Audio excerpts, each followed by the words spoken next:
بسم اللہ الرحمن الرحیم۔ رسول اللہ صلی اللہ علیہ وآلہ وسلم نے اس وقت جب آپ کے گرد صحابہ کی ایک جماعت بیٹھی ہوئی تھی فرمایا کہ مجھ سے بیعت کرو اس بات پر کہ اللہ کے ساتھ کسی کو شریک نہ کرو گے، چوری نہ کرو گے، زنا نہ کرو گے، اپنی اولاد کو قتل نہ کرو گے اور نہ عمدن کسی پر کوئی ناحق بہتان باندھو گے، اور کسی بھی اچھی بات میں اللہ کی نافرمانی نہ کرو گے۔ جو کوئی تم میں اس عہد کو پورا کرے گا تو اس کا ثواب اللہ کے ذمہ ہے،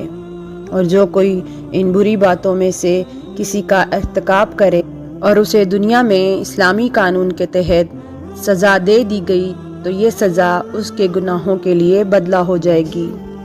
اور جو کوئی ان میں سے کسی بات میں مبتلا ہو گیا اور اللہ